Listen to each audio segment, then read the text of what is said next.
Welcome to the live stream. Just did one on Sunday because we did the studio tour. Just checking my audio. Let me know if the audio sounds good. It doesn't look like anybody's in the live with me yet. Maybe that's a sign of what happens when you go live. Actually, at least no one said hi in the chat yet. I take that back. It says there's 3 people on live. So if you haven't said hi yet in the chat, please say hi.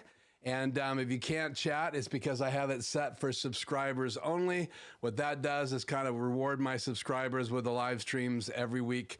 Obviously, you can tune in, but you can't chat. But you can chat 5 minutes in if you subscribe. And I want to invite you to subscribe, and I appreciate you as subscribers very, very, very much. So again, if you do say hi in the chat, I do want to take the first 5 minutes here to just say hello and chat with you, tell you a little bit where we're going, and had some technical difficulties tonight. So I hope you'll bear with me, but I think everything's working good. The audio levels look good on my monitor. And just go over here into the audio on the ATEM and move the macros over here. And it looks like the audio is going real good. The stream looks good, 5.7 to 6 megabytes a second. It says the cache is okay. We've been on the air for the intro video, 13 minutes and 59 seconds. And tonight you'll actually see some clips of me in the very beginning of tonight's video if you watch it back later. If you weren't on right when I went live, actually was working in the studio, then flipped my still image on, and then went to a blank screen because, again, I had some technical difficulties in here. And so we are going to talk about live stream mistakes that I've made in the post show. That's at 5:15. It's a complete different live stream, and it happens right after this one, just long enough for me to get the 5-minute intro video up and going, and then regroup a little bit, and then come back with you live. So I hope you'll join me for the post show. And again, Freddie, it's good to see you here. No problem. You missed me having a little glitch at the beginning, and we'll talk about mistakes and also what I decided to do about monetizing my channel. And we're going to talk about that here in a little bit, but I'm going to explain to you what I'm going to do in the post show. In this show, right, in the live tonight, not only are we going to have some Q&A, but I do have a direction for tonight's live stream. And I try to always have some things I want to cover. I want to look at After Effects tonight and do a little logo creating. I'm actually just finished rendering graphic. And because it's not always easy to get these graphics to render for a key channel. And basically, if you know anything about transparent graphics, they don't have a background. So if you were to build a font with your name on it or your channel name on it and put it over a full size, full frame background, like could be a mountain scene, it could be a black background, and then you put it on the screen, you're just going to see the black fill the screen and then the font on the front. But if you take the black out and you want it to be transparent, that's what we would call a PNG graphic. That means it's transparent, and there's a way to do that in Photoshop, but I do plan on showing everybody how to take any picture that you have. If you just wanted to cut out a piece of that picture, like you see in a lot of my graphics I use in the live channel, here in my still images, because I have to go into Photoshop and fix those and make those JPEGs, which is what they're called if they're not transparent, into a PNG file, and I got to get rid of all the stuff in the background.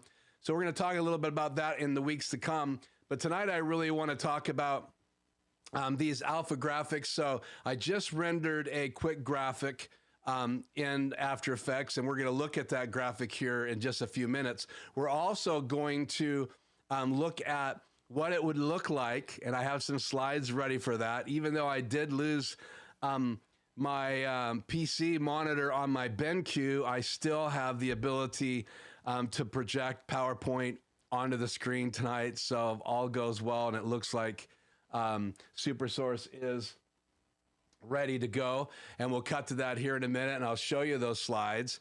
And we're going to look at what it would be like in my studio if I added another Extreme ISO.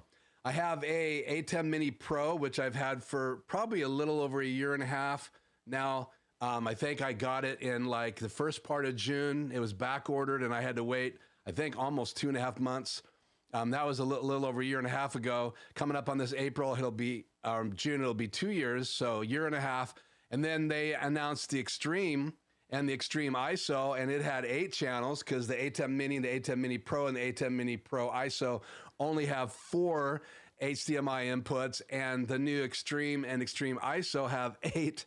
And believe it or not, I'm using way more channels than what are available in the 4 in the ATEM Mini and the 8 that's available in the Extreme ISO. And I'm doing that by using some 2 inputs in and 1 input out so that I can just switch. And I shared what that looks like and shared about those a couple times here on the channel. But I just wanted to say this. One of the things I've been thinking about is what takes place in my studio, in my situation, if I get another Extreme. And then what would I do with my ATEM Mini Pro? Because now I would be using 2 ATEM Mini Extremes. And a lot of people, even on some Facebook groups I'm a part of, have said, why in the world do you need that many channels? And I don't know. To be honest with you, the more I've desired consulting and helping people, there's more things in the studio I want to be able to show. Not necessarily all at the same time or together, like a PC and a laptop together, but just in case, I've set it up so I could show my PC and my laptop in SuperSource. And then the things I don't use that often that I want to bring in, I then put it in my ATEM Mini Pro, and I can bring those in one at a time because they come into one single channel in my Extreme. So we're going to talk about After Effects. We have a little less than an hour now to get going, so we're going to get started. Let me just look at the chat and say hi to Roland Van Hugh Linderman. Thank you for joining me. I also see MT and see MT a lot on Aaron Parecki's channel, also on Petra's channel. Great live streamers. I see Tony's popped in. So hi, Tony. Quick Tech Solutions. It's great to have you. In fact, I talked about last week how, oh, look at that. Monty Stewart is here. Good to see you, Monty. Monty's actually a very talented and gifted ukulele player and trainer and teacher. And so we've actually chatted in person in Zoom, as well as Freddie and I have, and Tony and I have been on a live stream together with Adam Tao. So it's great to get acquainted with some of you and see if anybody else drops in tonight. Again, you have to subscribe in order to chat. You can participate, but you just can't get involved in the chat unless you've subscribed. So please subscribe. We have hit 1,000 subscribers, and we're going to talk a little bit about that here shortly, but also a lot about what my plans are in the post show, as well as I have a list here of mistakes that I have made when I'm live streaming and what I'm going to do to try to deal with every one of them. And even tonight we had some glitches, and I spent a lot of time getting ready, but because I was doing some rendering of some things for my HyperDeck, I was pulling discs in and out, and I forgot to pop back in my HyperDeck HD Plus intro video disc. And so when I went to hit that macro, it just played a blank screen because there was no video ready. So I quickly went back to the still image tonight, put the disc in, went back to my macro after the HyperDeck HD Plus had a chance to read it, and I hit the macro, which rolled our intro. So let's change screens here, and let's dive right into a couple things. I think I've caught everybody. Oh, Leo Blakely, great to see you, man. And I'm excited to get to know all of you guys better. And some of you have taken advantage of some stuff that I offer, a free 1-hour consult. Sometimes it adds up to more than that. Just because I want to be helpful, I have a passion for other streamers, people that have had to go through what I've gone through, and even people that know more than me. I love that relationship. So those people I'm trying to download information and learn from. And the people that are new, like I was a year and a half to doing this, those are people that I want to help. And then I actually have a program here in the studio part of the reason why I have all this stuff to help people. And I have this monthly retainer program that you could get involved in. So, but the live streams are free. Hanging out on YouTube is free. Hopefully I'll get some more videos up this week. Many of you know I shared last week in the post show that we lost my wife's father a couple Wednesdays ago. So this Wednesday will be 2 weeks. We were all sick prior to that. So it was just kind of a crazy end of January, and so we're kind of all back in the swing. Still have lots of decisions and choices and stuff to do with my mother-in-law, but we're on top of that, and I'm back in the studio. So thank you so much for being live. Let's switch camera views right here. So here is my desktop, and you can see I have my little tool opened here, and if I switch over to PC on my ATEM Mini Pro, then it pops up the slides that were on here. So back at that again. This is my camera 3 downward look at my desk. So you can see the new keyboard here and my new mouse. And if I switch over in my ATEM Mini Pro to my PC, then it pops up that, that item. And this is kind of a cool thing. So right now when I have this super source open and in this box next to me, I have channel 3 of my Extreme assigned to it. That means my ATEM Mini Pro comes into channel 3, so I could switch to any input just that quickly. So let's say I was showing this slide and then all of a sudden I wanted to bring in 2 guests in Zoom. If I had that set up in my PC, which would be my desktop view, which you guys are seeing right now, then I would be able to pop them in, and then I could switch back to camera 3 just by, and I have it hard cutting. I don't have to hit the button and then hit auto. I've set it up to hard cut where in my ATEM Mini Pro, but my Extreme is set to me to hit it, the channel I want to change to, make sure everything looks good in the preview, and then I hit the auto transition, or I could hit the hard cut button. But I do it 2 different ways because I want to make quick changes on my ATEM Mini Pro. So back to the PC, I wanted to give you guys a quick look at before and after. So a year and a half ago, I was streaming in the bedroom, and you can see that on the left of the screen right there. And then on the other side of that is actually taken yesterday right here in the studio. I didn't put any blue lights or anything in that shot. I just wanted to kind of put myself in the same situation, same scenario at the desk, and just let you guys see how much has changed. Now the desk is flip-flopped, so I apologize for that, because most of the gear now would be out of frame. I had those 2 monitors in the left side right there next to me. I had those kind of on the side of the desk, pulled towards the center, and now so much of what I do is right here. And so that's a shot before and after. So that's the changes that take place in a year and a half. And my son, who was here with me in the live studio tour on Sunday, and thank you guys so much for attending that, those of you guys that popped in, appreciate that so much. I will share just a little bit of what he said. He said, he goes, when he looked at the studio from the table set, and if you don't know what the table set looks like, that's this shot right here. The table is down, but usually there's a table right here. I could reach out and touch it, and that's the table set from that direction. Even though the table isn't up tonight, I took it down. And he was looking from sitting there at a bar stool at this area, and he goes, Dad, it reminds me of the 1989 Batcave, which is funny because he's a Batman fan. He's more into the modern Batmans.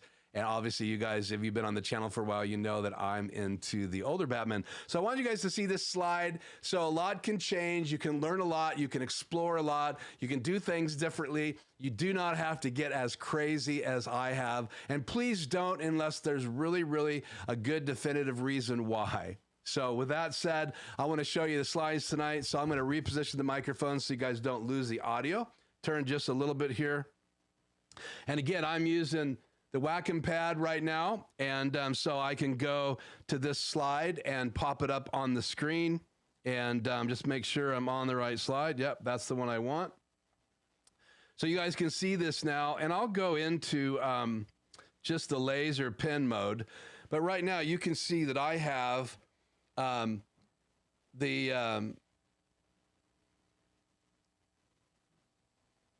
this is my ATEM Mini Pro. And if I got a second ATEM Mini Extreme Iso, this is kind of what I would do with it, and how I would set it up. So I just wanted to share this with you guys tonight. Let me actually go into writing mode. It makes a little bit more sense right now.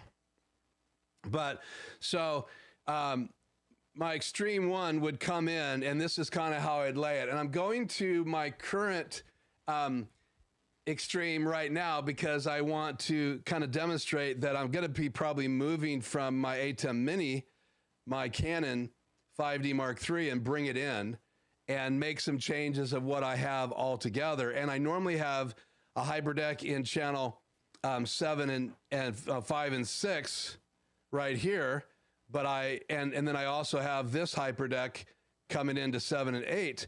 That's how it is set normal, but this is how I'm going to probably lay it out if I decide to get another ATEM. And it's hard to make a decision if I want to do that.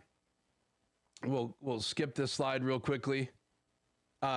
So a second ATEM would then be streamed in, and things would be just a little different. These are all of the choices that I would have if I decided to go this route.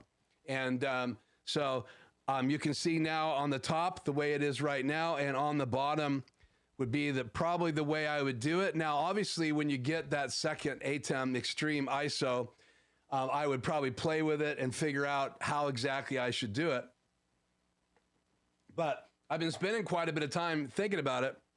And it's crazy to think about why, but if I had an ISO, and you guys can chime in if you have any questions about this topic, I'd love to hear them. But if I had an extra ATEM Mini Extreme Iso, then I could record all the channels that were plugged in all at the same time. Right now, if you look at my ATEM Mini Pro up here, I think I can write right now. Yeah. Let's go yellow. If you look at this puppy right here, I can only record the channel that comes in right here. So here it is coming into my Extreme up there. So this comes in to that channel right there. So I can only record ISO that one channel, but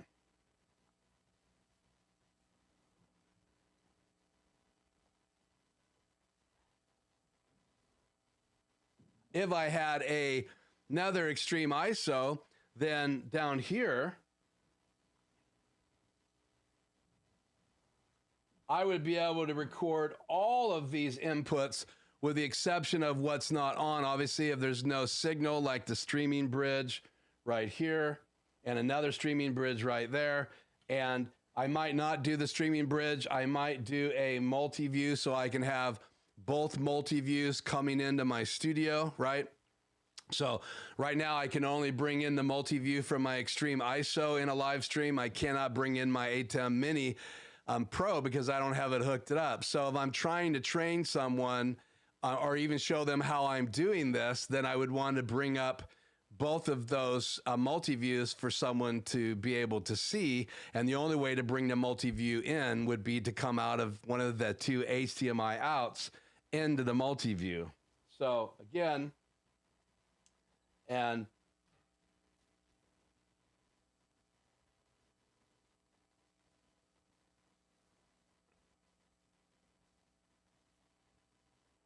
so I would be asking myself, would this solve the issues that I'm having right now? Because the issues I'm having right now, number one, is if I use any of those devices or forget to cut to them, then I don't have any ISO tracks. So if I want to produce a video in the studio or a training video and I need to cut to camera 3, but I forgot to cut to 3 or I cut to the wrong camera, I cannot record because I have an ATEM Mini Pro. Now, if I had an ATEM Mini Pro ISO, then I would be able to record the 4 inputs that are coming in. But as you can see in this slide right here, and I thought I had the other slide, but as you can see in this slide right here,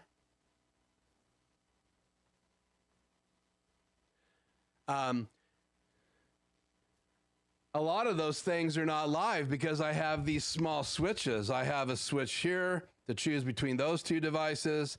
I have a switch here to choose between the PC and the Mutli View. I have a switch here to choose between the program and my Apple TV. So again, if I haven't switched over to my Apple TV, I don't have a recording of it. I can't use that later. And so that's one of the reasons why I am considering the possibility of actually diving in to another ATEM Extreme Iso. And then also,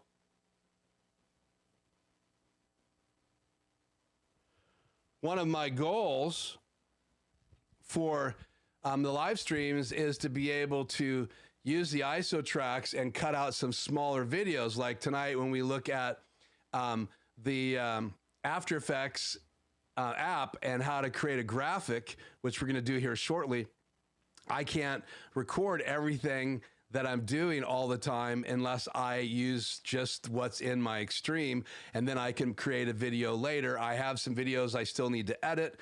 Plan on having a couple more on the channel, but because of the life stuff in the family, things have been kind of different these last couple weeks, but I do have some stuff that I want to edit out. I even want to take the garage tour that I did on Sunday and make that a separate video with an intro and an outro, including that slide I just showed, and cut in the other video that showed you my bedroom setup, which was also in Sunday's live stream. And I will be putting markers inside that live stream from Sunday. Bear with me. That's going to happen here in the next couple days, so you can go back in a couple days and rewatch that live stream. It's over to an hour and a half hours long, and that was a thank you live stream for all of my subscribers. So I really do think that it's a good idea to potentially have these tools, because when I'm trading or on the phone with someone and there's something I need to quickly do a video of them that I just taught them, I want to be able to ISO record that and then edit a quick video and send it up to them. They could go back to it, because I don't have all of those trainings and resources on my channel. And every question and every circumstance is different. If you've ever worked with consulting or training someone or teaching someone, everybody comes from a different perspective, and I have a huge appreciation for that, but it doesn't make it that easy. So let's go back and look at any questions that you guys may have. And then if you want to see any of those slides again, or you have any questions about 2 Extreme ISOs or anything else tonight, just be reminded I do want to keep to my commitment and show you guys a little bit about rendering those graphics. And again, I did a graphic in After Effects we're going to look at in a minute, and I did render it with an alpha channel, and I haven't tried it yet in the HyperDeck.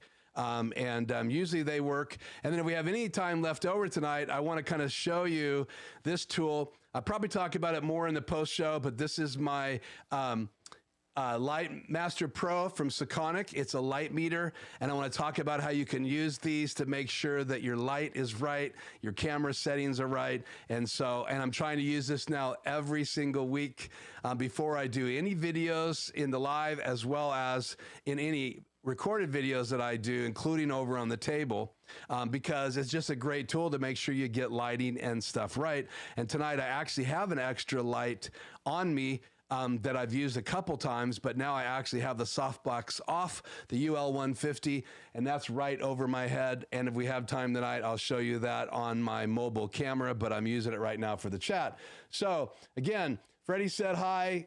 You're perfectly fine, Freddie. Late is great. Thank you for letting me know audio and video is okay. MT said hi, just popping in, but have to go to bed. Up again in 4 hours. We'll watch later. So again, I said hi to MT earlier, and he said it's 1 a.m. And I apologize for those of you that want to tune in from other countries, but I'm very impressed that he came in and said hi. And again, I see MT on some of the other live streams that I attend. Again, don't forget to press record. I'm not recording ISO tracks tonight, so I'm just gonna roll with it. I'm actually got to do transfer some files. That live stream was so long from last Sunday that my drive is full. I made some space tonight to do a little bit of recording in the second half of tonight, so I will be hitting record when we get to the After Effects, but thank you so much for seeing that, and they can see that right here. And right here is the streaming, and right here is my recording, and it's set for ISO stop. So thank you for that heads up, a sneak peek of my background, and I appreciate that very much. Hi from Tony, Quick Tech Solutions, and he said hi to Freddie at MT, and MT was saying hi back. Again, Natalia Dones, thank you for joining me. Hello from Puerto Rico. That is so cool. Thank you for joining me. I'm very impressed that you came out, and love the culture where you're from, and been fascinated for years and years and years. My family has traveled to those kind of destinations. I have not. I've been in Dominican Republic, and I was able to go to Guatemala, but that's the only ventures down there other than a cruise where I got off on the Panhandle in Mexico, and that was a blast as well. Let's see.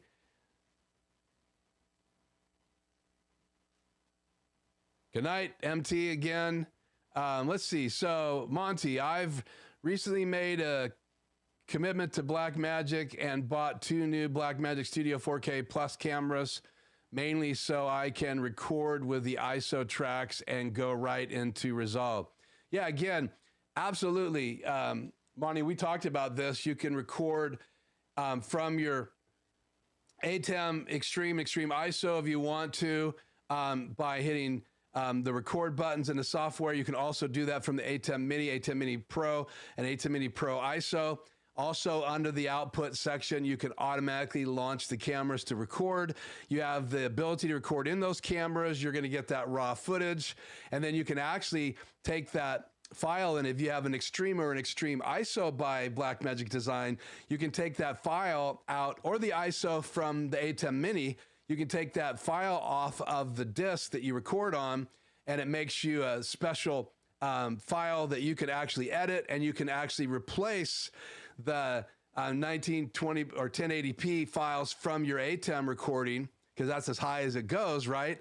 And you can replace that with the raw footage, and then edit that XML file right in DaVinci Resolve, and I think that's totally cool. So that's what Monty is talking about, Stuart, in the chat. And so that's a great point, and congratulations on those cameras. I do not have any Blackmagic cameras. One day I will. That's really cool. Freddie says, understand that you have to buy the second one. I can see in the slide that you would connect one HyperDeck in one ATEM and the second on the other one. Yeah, and I'm not sure yet, Freddie. I've just been thinking about that. I guess I would like to have an opportunity to move that, use my main HyperDeck, which would be my HD Plus in my Extreme, the one that's closest to the center of my desk, and then try it again, still take some of that stuff that I've deemed not as necessary, that would be down in the Extreme ISO #1, be able to record all of those tracks, and then bring that stuff in if I need to, but really focus in the second Extreme. Because again, that super source in that particular Extreme is going to be one tool, and the super source in the other Extreme is going to be another tool. So imagine real quickly with me, right? Let me put that slide up again. It'll be easier for me to illustrate this. So here I have the slide up again. And the slides change. One thing I don't like about this app. So in the Extreme, right, you have one super source, and you can do up to 4 boxes in that super source. And I'm doing 2 right now in super source. And you can position the boxes anywhere. You can add the graphic, and I have this black graphic that's the same as my stinger in the background. And my stinger looks like this if you animate it. If it runs, and it's not running right now because I don't have that disk in my HyperDeck 1. Sorry about that. Again, glitches. If you're going to run macros and you're going to run your HyperDecks, make sure you have the disks in there. So let's try that stinger again.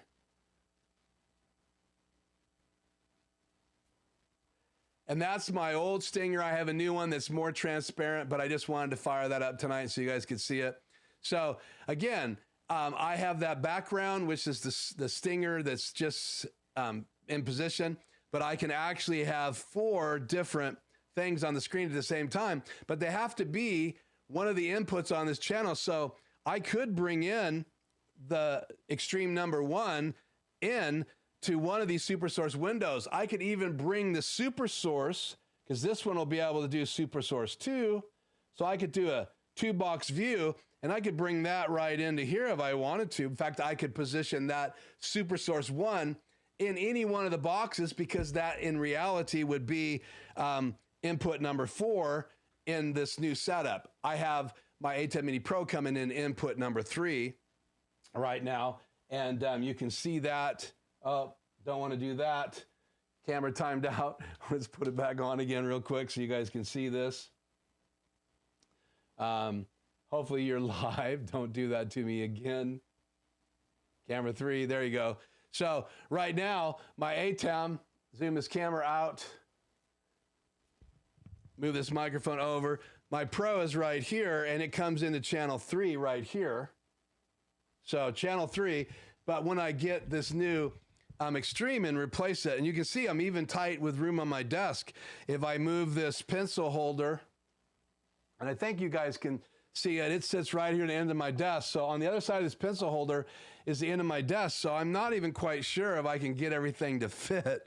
So that's part of my dilemma, but I could bring super source from Extreme 1, Freddie, into, and the rest of you guys tonight, into one of the boxes in my super source 1. So let's just say I wanted to bring in 2 guests.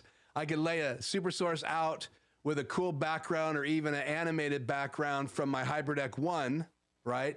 And I could lay all that out, have it ready to bring in anytime I'm ready. I would just cut to super source in my Extreme Iso. I have no super source right now in my ATEM Mini Pro, so I can't cut to it, though I could use picture in picture. So I could have a picture in the background, and I could have a small window in front with an input from the ATEM Mini Pro, but I can't do the same layouts that I can with a super source. So then I could just I could do a 2-window layout inside my ATEM Extreme, and then just bring in that channel. Like right now, I can bring in my camera into this window.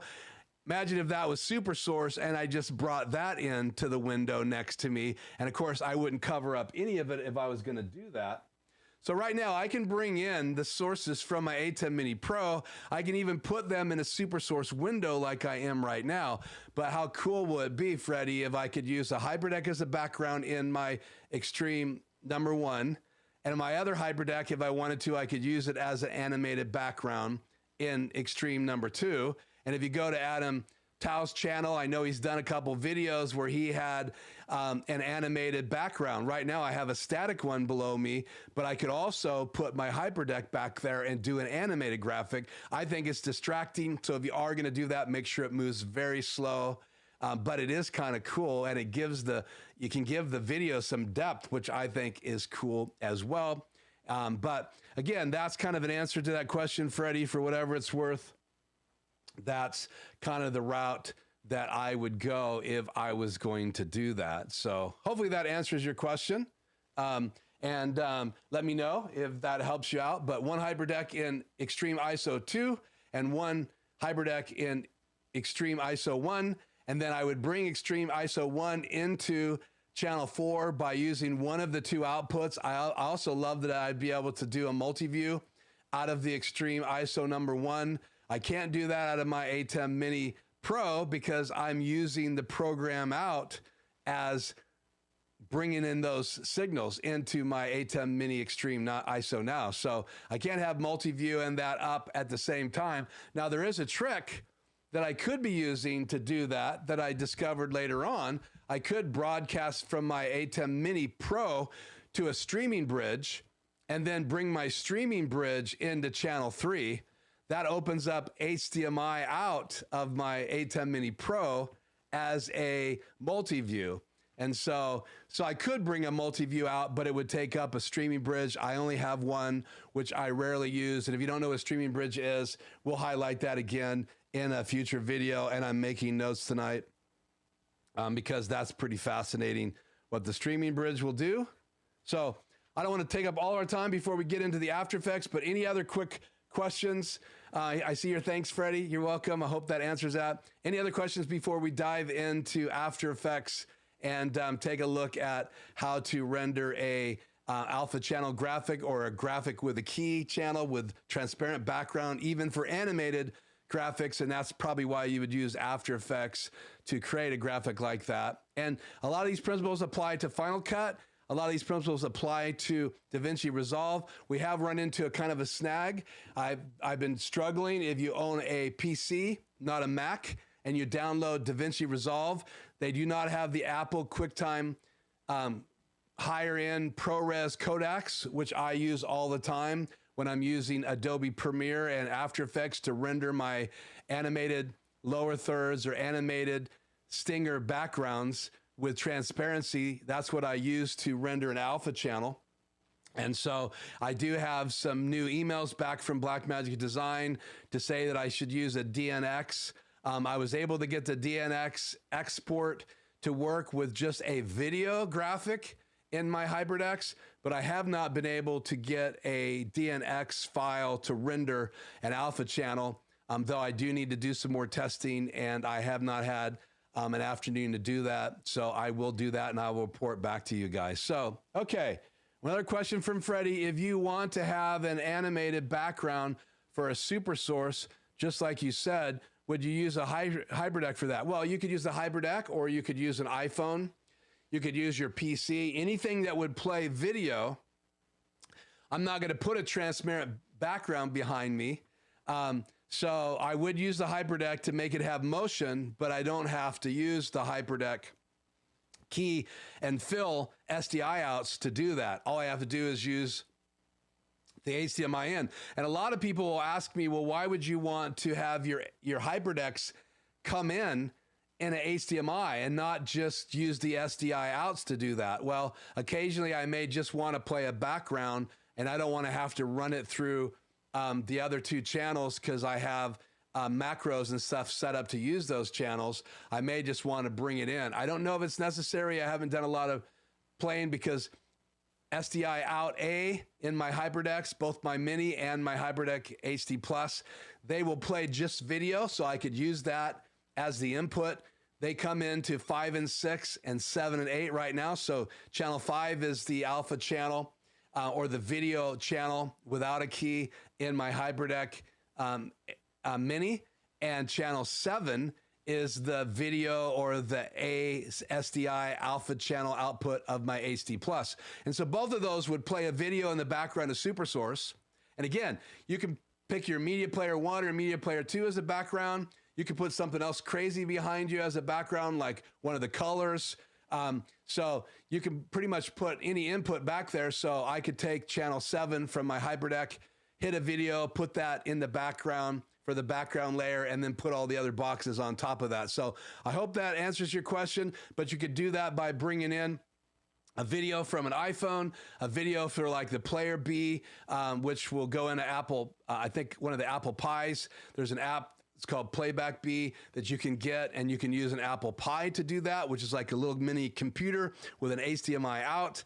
You could come out from your laptop and play that background. I just like to isolate all that stuff and have it just a HyperDeck playing video. I don't want to mess with my computer or my iPhone. It's already hard enough to do mix effects on my iPad right here, and then now I have my iPhone mounted right here on a stand. So right and left, I have the chat left and I have mix effects right, so I can kind of focus on the camera. So let's roll into this. Thank you for the question, Freddie. I hope that answers it. Let's make a change here in Super Source. I want to bring my desktop up. Let's close out of this. Let's open up After Effects and let's change what is in this box here. I am working in Mix Effects, and I do not have this link, so I can't show you the Mix Effects screen right now. But one of the things I love about Mix Effects, and you can watch those videos on Adam's channel, tutorials, you can actually change what's in the different boxes. So I have a layout set up that you guys just saw, looks like this, but I want to change what's in that box from my PC to my laptop desktop. So I'm about to do that. And I have a switch in here, I could do it too, but I'm going to actually do this in Mix Effects. So box 2 is going to now be input number 4 on my Extreme ISO, and then that will pop in my super source, my desktop. So there you have it. And I know I'm over the screen just a little bit. I'm going to use this layout. If I need to change it, I can make a change here. But this is After Effects, and After Effects is only one of the programs that you can use to make animated graphics. And so rather than trying to take you through all the steps, that probably needs to be a separate video. I do want to give you the basic understanding of how this works. And so I can minimize this just a little bit. Let's see, and pull it over just to make it fit a little better. So what I did is here's what's on the screen. So up here on the left-hand side, these are kind of the different elements that are going to be in your After Effects design. So if you're going to bring a logo in, or you want to bring a background graphic in, or you want to bring a background mountain scene, maybe that's the logo. It's going to be in the center of the frame for your live stream. You want to have everything on the outside of it transparent, or maybe on the outside of it, you just want to have a solid color, and then it gradually goes to a mountain scene, and inside that mountain scene, you want to have your graphic fly in. Well, then you'd bring in all those layers. So if you want a big black 1080p rectangle, you would have to create that and drag that in, and you would do that by just grabbing this box icon, and then you would fill the whole screen with that box. And then if you wanted that to be transparent, or have some transparency, or if you wanted to have it solid, then you're going to choose those colors, and you can see it tells me the color over here. And so again, that would be how you'd bring that layer down. I'm going to undo that. It's the same way when you want to create a graphic like all the other programs that you use. So this font right here, Life's Journey Productions, is actually just a font. So I can pull out the background. This is also a box I drew. So I just showed you how to draw a box. Same way I drew this box. And then I can type out Life's Journey. So I can type this out. Now I have the nodes turned on right now. So every move I'm making is actually going to change where this graphic is on my timeline. So if I go down to my timeline down here, each one of these nodes are making a change to where these things are, or how transparent they are, how large they are. And that's the whole idea of After Effects, is it lets you animate these things. And After Effects lets you animate lots of things, and even add in motion blur, add in 3D. You can rotate things in 3D space. It is pretty cool. It also has cameras, so you could even change the way the camera views what you have on the screen. So you can literally take a camera and fly it through picture frames in 3D space.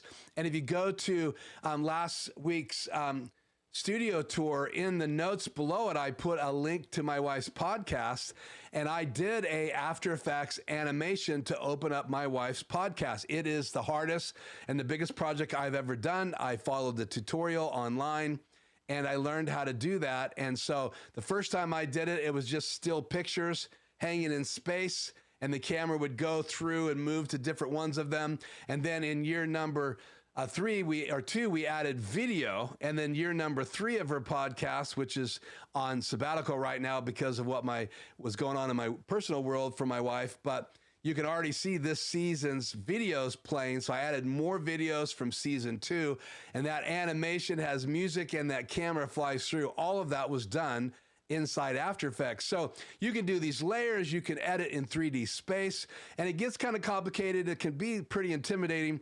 So I like to start people with just basic things. So we've all done graphics in apps like Word and different apps like that. We've even made PowerPoint presentations. I mean, many of us have. And so usually you're just working on a It's like a piece of paper, and then you stick a graphic on it, and it's almost like building like you would if you were cutting out things and pasting it on paper. We're used to working in that space, but we're not necessarily used to working with being able to animate things. So let's say you wanted to do a time-lapse animation with a stick figure that you made. You could do that in After Effects, and then you could have the eyes open and close and all of that, and you could do that kind of animation.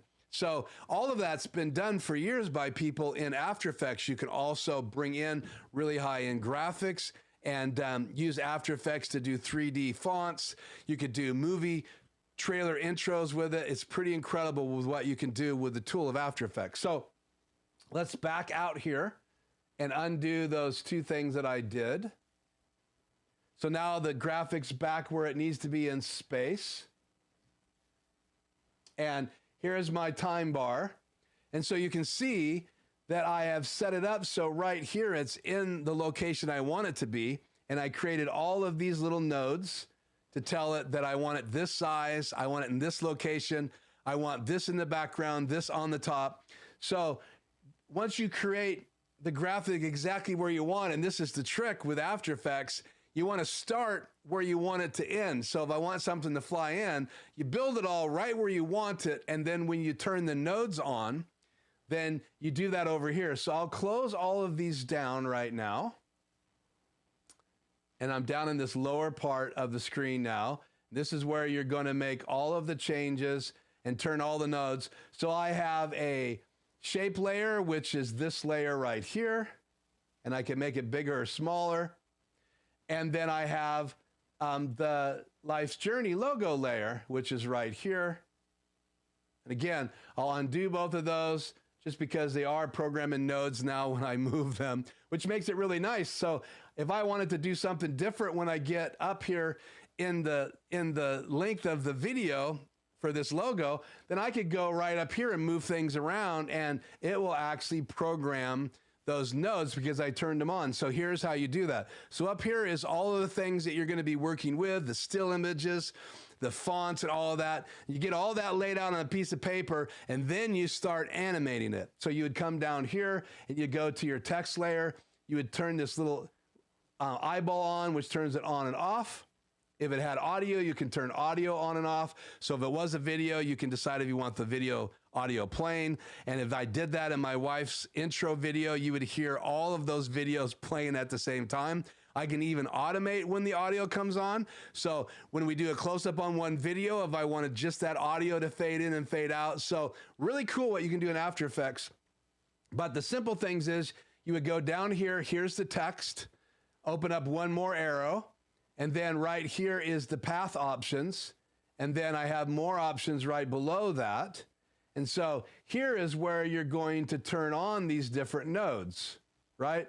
So I have all of these different nodes that I can turn on. And then I have the most important one that I'm using is the transform, and it's on the very bottom. And transform, I can go in here now and turn these on. You can see they're blue. And let's go full screen so you can see that better real quick. So they're blue, and if they're blue, they're on, and they'll start programming nodes everywhere you stop and hit the little node button, or move the graphic while you're in that location. So watch right now, there's no nodes right here, but watch what happens if I move Life Journeys Productions over there, and now if I move, see it program this node right here. So again, it's going to program the nodes if I make a move, so I'm going to undo that again. Undo, Control Z is your friend. And so now I have this animated. So what I did is I pulled back here, and so I'll delete these two nodes right here. So watch what happens when I go right here and sweep over these two nodes. We'll go full screen one more time. I'm going to sweep over these two nodes and right click, and then I'm going to go up here. Can I delete them?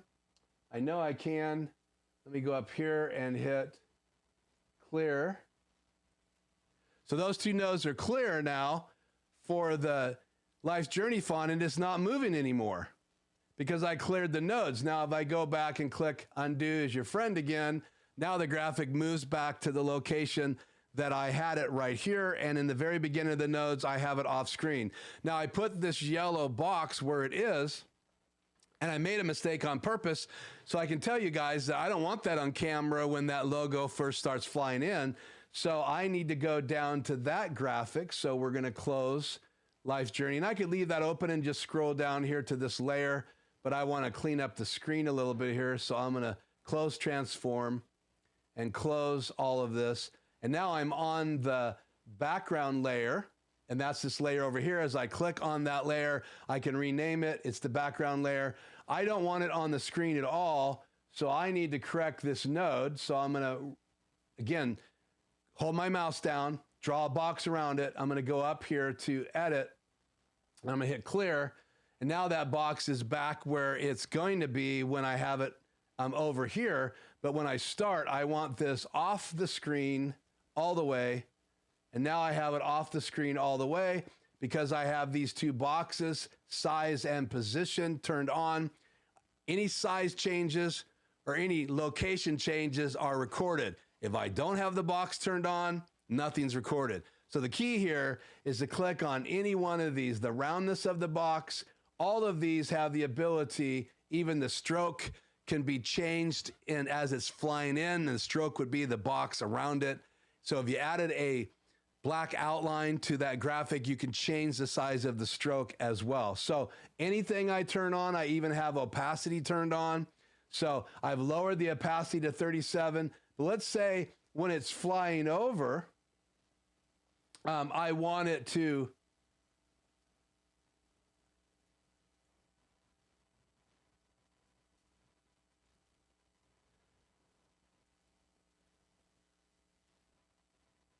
something happened here. I'm going to just back up. So if I want that transparency to change, then I would make a new node. So here's the opacity of the background layer. I have it at 37%. But let's say I want to have it start at almost completely transparent.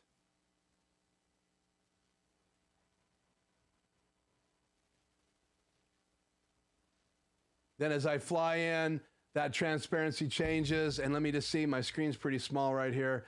I am in the wrong opacity. So that's the line opacity. And so the line opacity is getting darker and more transparent as it flies in. So I've adjusted the line capacity. I have not adjusted the box opacity. So again, that's how you animate it. I can make these as long or as short as I want them. Again, I'll go full screen. So I don't have to have it go for longer than that many seconds. So I could go 2 seconds. I could go all the way down here. I could even go longer. I can render all of it or just some of it. If I have a complicated graphic and I only want to see part of it get rendered, then I can change the size of my rendering. And when I'm all done, I'm going to hit save. And here's where the trick is.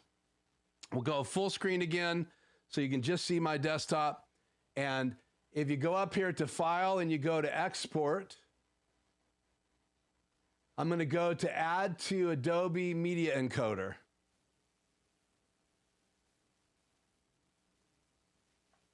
And after a few seconds, it's going to open up the Adobe Media Encoder. Now, this is how you do it in Adobe apps. If you're doing this in Final Cut, it's going to be different how you render. If you're doing this in DaVinci Resolve, it's going to be different how you render. Again, I'm not going to do a tutorial of those two apps, but maybe in the future we can. But back to this is the render queue, and you can see it's dropped in up here. And this is where you need to make your changes. And I'm sorry, this is so small. Let's see if we can make this a little bigger on that side. It doesn't really get bigger. But here is the QuickTime format that I've chose, and it has a Alpha ProRes 444 with an alpha. Whatever you choose, it has to say with an alpha. So here's a ProRes format with an alpha. Here's a ProRes format with an alpha. Here is a ProRes format. There's another one down here. There's another one down here. GoPro even has the ability and codecs that will do an alpha channel. But if it doesn't say with alpha, then it's not going to create the transparent background and create the key channel for your HyperDeck. So I'm going to leave that the way it is. you also need to decide where you want it to go. And I've already rendered this graphic to this SD card, so I'm not going to render it again to that, but I'm going to show you guys. Let's just say I wanted to render this graphic to my documents folder. I click save, and then what I'm going to do is I'm going to hit render, and that's the play icon, and now it's rendering that graphic. Now, when you originally go in to do this and render it, you want to make sure that you have all the settings right. If it's a short graphic, it only takes a few seconds. So it's rendered that graphic now. Same render I did on this disk. So let's now see if this works. So I'll put this inside my HyperDeck Mini, which is where I have my Stinger background, and I'm going to hit play. And it's working, so it rendered correctly. So now what I want to do, guys, is I want to open up a new super source. So let's go back to super source. Let's go to a 4-box layout. We'll do a 3-box layout here. And then what I want to do is I want to change what's in box 2. We want to make that my fill 1. And then box 3. We want to make my key 1, or my, key 1. And so there you have it. There is that graphic, and I'll hit play now. And I've looped it. So it's going to go to the end of the timeline and then loop it again. You could create a macro for this to work. And you can see that this graphic up there is the normal graphic, just like a video would play in the A channel of your HyperDecks. And again, the HyperDeck new HD Mini, or the Studio HD, does not have a key channel. The older HyperDeck Mini does. So if you only buy the new HyperDeck Blackmagic Design HyperDeck Studio HD, you will not have a key channel. So this lower channel will not be there. But if you buy the HD Plus or the higher end HyperDecks, they will have a and B SDI out. And so you have to set up that lower channel to be able to have a key channel. Now you would take those into a key in your software, and then you would display that on the front of your screen. And the way that's going to look like, if this graphic was going to be used right now, I'm going to play a different one that I have ready as a macro. And hopefully this is going to play. We'll see.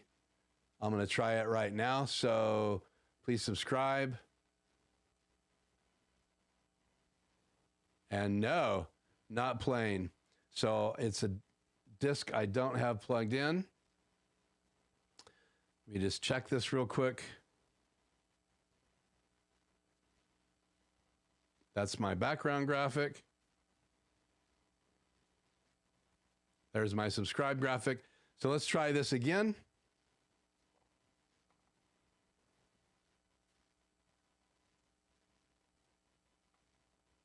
Macro's not working.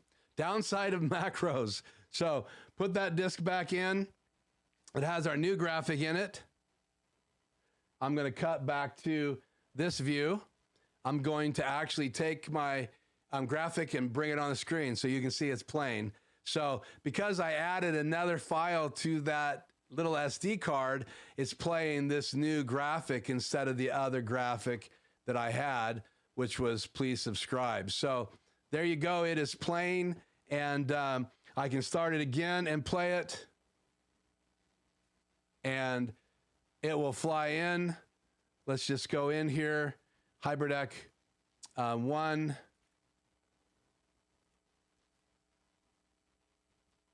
That's my regular graphic. We'll turn that off. There it goes. So you now know that you can go in After Effects and create a graphic. Now, if you want to do the higher tech things, get online, get on YouTube, and check out some of the wonderful tutorials that are out there.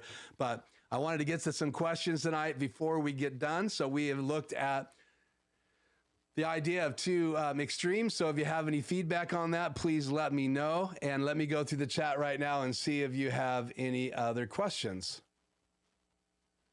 Conjoined Technologies is here. Good to see you.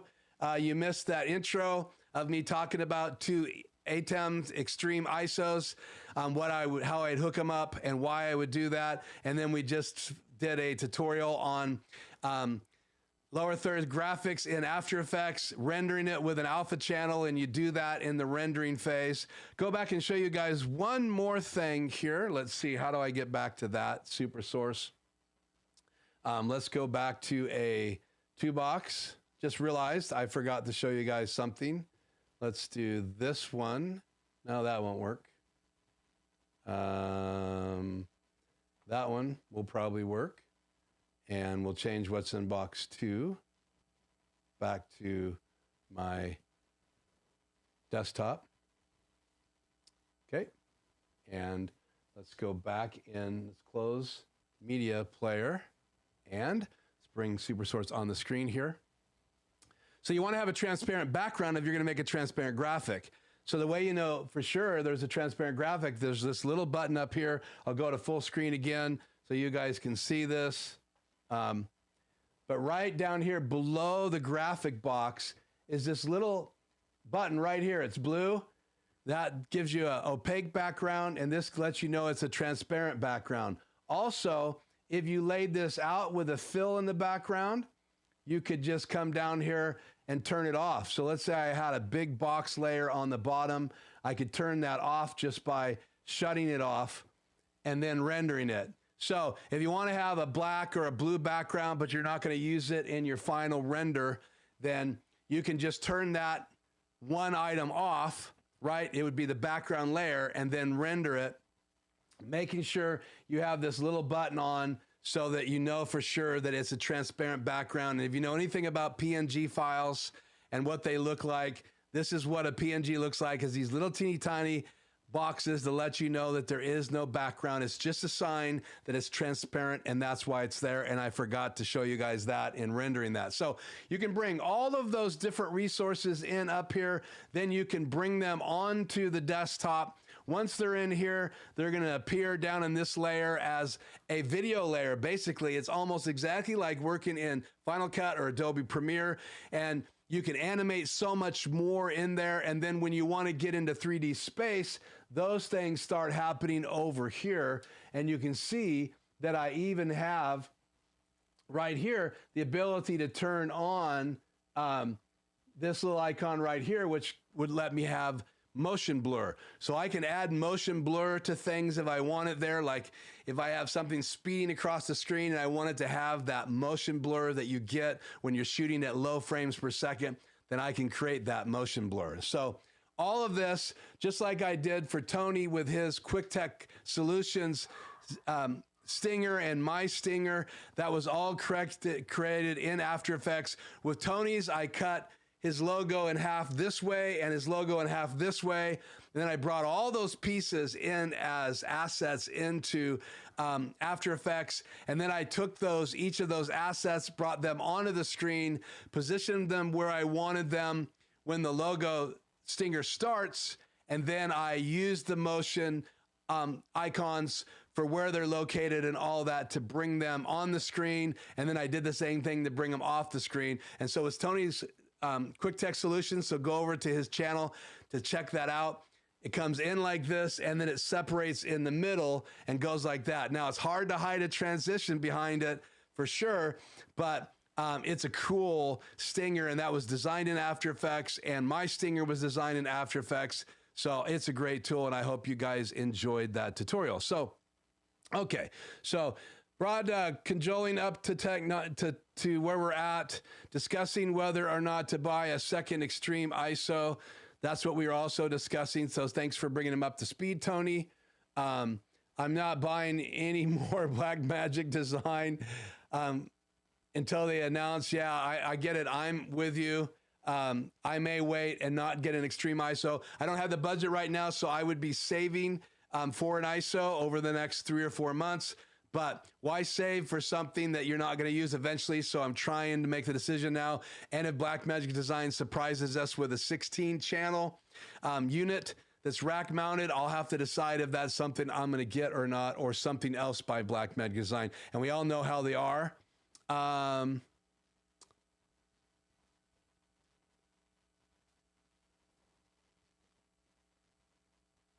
Yeah, and I am going to talk about monetizing my channel in the post show. Let me turn this graphic off, put my graphic back up there. So I am going to go into that. I am set up. Just wanted to let you guys know tonight before we leave that everything's set up. I could have turned on ads for this live stream and for the post show. I have not. I'm going to share with everybody that comes to the post show what my plans are, and also more time for feedback. And I got some great feedback at my last post show. I appreciate that so much. I do respect and appreciate your guys' opinion. Ultimately, I have to make these decisions myself, and I hope you guys all understand that. But I do like to have the input, especially from people that have subscribed and are enjoying the live streams, and I appreciate it very much. And hopefully at some point, I'll be able to do a different hour. We'll see. I'm thinking about that because I do want to find a way to get more people able to get here that are on the other side of the country. So we'll see. Other side of the world, actually, not just the country. So with that said, yeah, and I'm not recording this. I'm going to do the tutorial you just saw in more depth in a video. And so I kind of made the decision because of the time I had that I need a little bit more time and I need more editing time. So I will be doing some recording in the next video. That's why I do not have record on right now in my Extreme. So whatever YouTube has, that's what it gets. So I can always download the YouTube video, but the resolutions aren't great. So keep that in mind if you are not recording in your ATEM. So last thing here.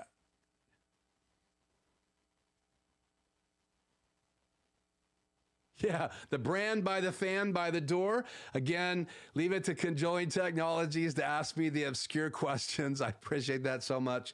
Yeah, I don't have a clue what the brand is. I guess in the nature of chat, I should look, right?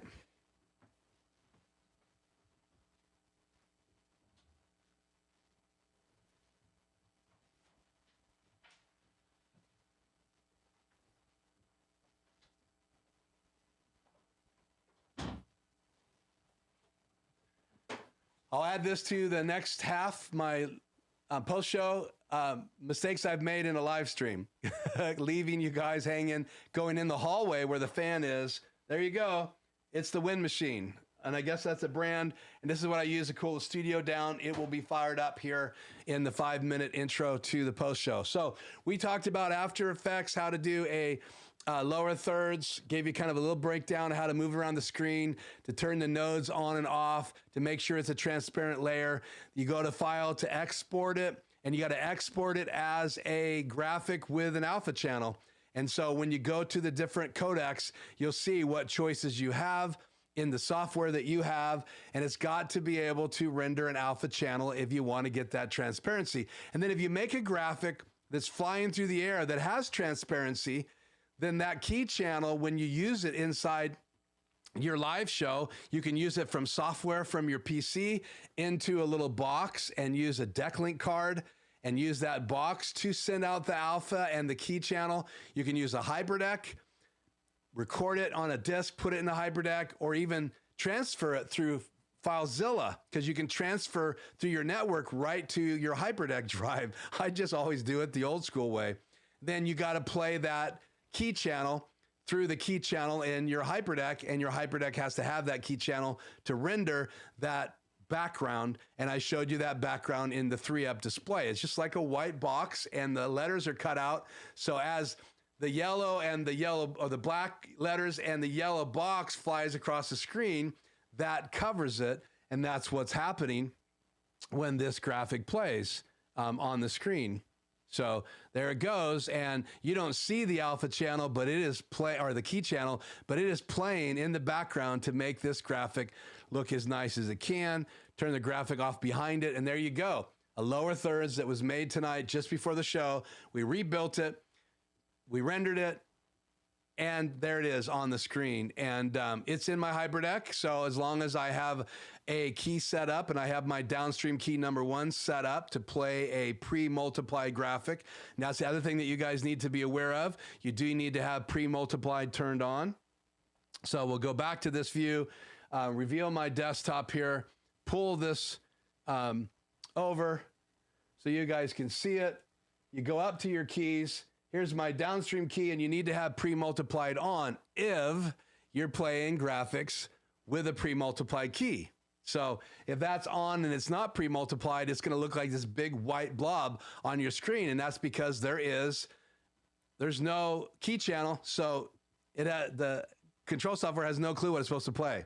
So keep that in mind when you are going to be doing your graphics and putting those on the screen. You can also just use your media player. I'll bring that up so you guys can see it. You can use these graphics. This is just a still graphic. I can pull anything over here and it's going to cover the whole screen.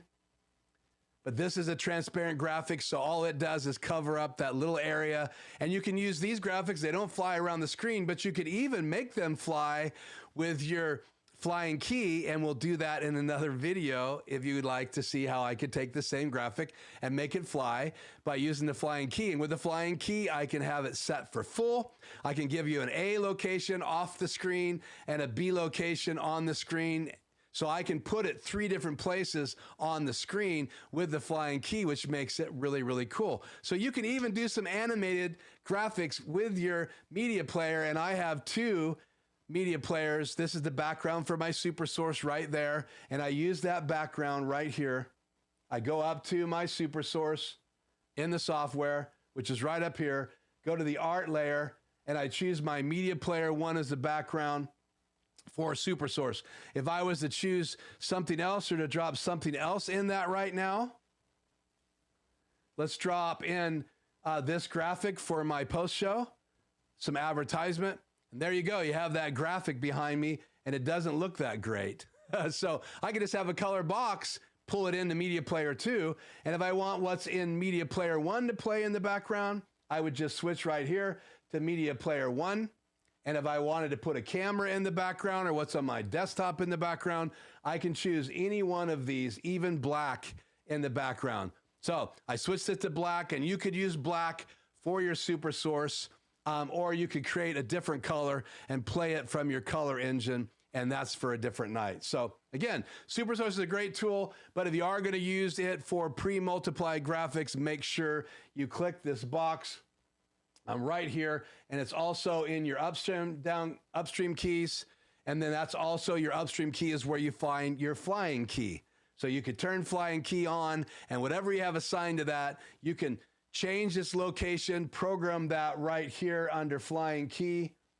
So this would be A location, this would be B location, and then you can change the rate that it flies right here, and then I can actually then, once I record a A and a B location, then I can play A and B anytime I want, and I can even create a macro to have it fly using the flying key, which is a great thing. So again, cool stuff.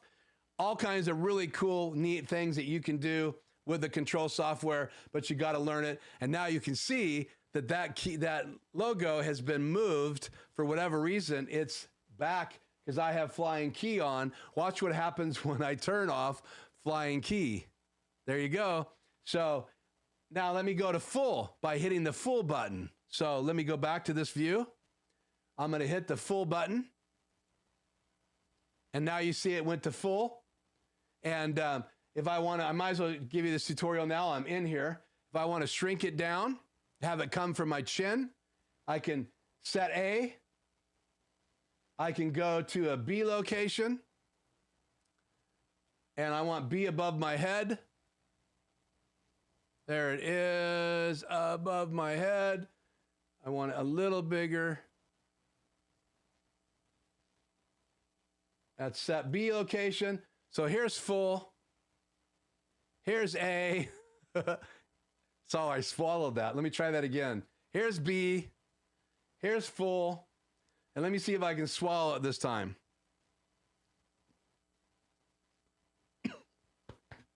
Wow. That tasted horrible. Ugh. So that's what you can do with the flying key, guys. I hope you enjoy that. So let me see if there's any other questions.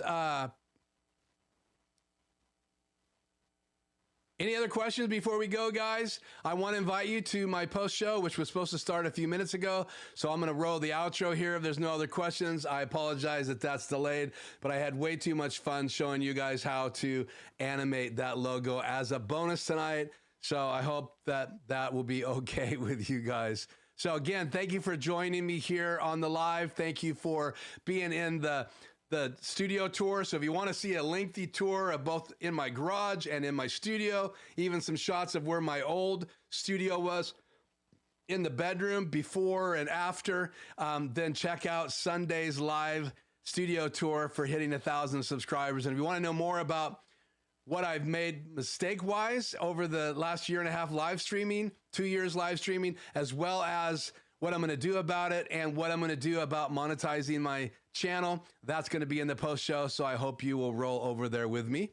So if we're good, if you guys would just say good night for this part. And so I know you're good, or if you have a question, pop it in there. I definitely want to make sure that you get a chance to ask me any questions. So we'll go here another couple minutes and then we are going to roll the outro.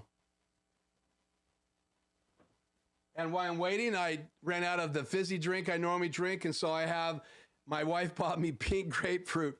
I wouldn't recommend it unless you really like the taste of grapefruit. But it's great to wet your whistle.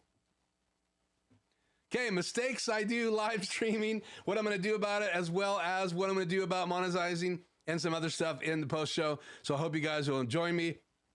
Quick Tech, Tony says, good night. Thank you, Tony. Freddie says, see you in the post show. Anybody else have anything to say before we go? Thank you so much for our new guests tonight. First timers. I did see, I think, some first timers. And obviously great to have you guys in here. Monty popping in, Leo Blakely. Thank you so much for joining me. Let's see who else I missed here. MT was here earlier. Monty, Roland Van Hewitt Linnerman. Don't forget to press record. Those are really cool things. And I think there was one more first time tonight. Yeah. Nafeli Dones from Puerto Rico. I don't think I'd seen you here before. Maybe I missed you. I apologize if I did. But that's it, guys. Let's see what else. Thank you. I will see you in the post show. So let's roll the outro. Got to open up macros and mix effects. So let's roll the outro. Thank you so much for joining me. I am Keith. This is Life Journey Productions, and I'll either see you next time or in the post show. Hope to see you over there.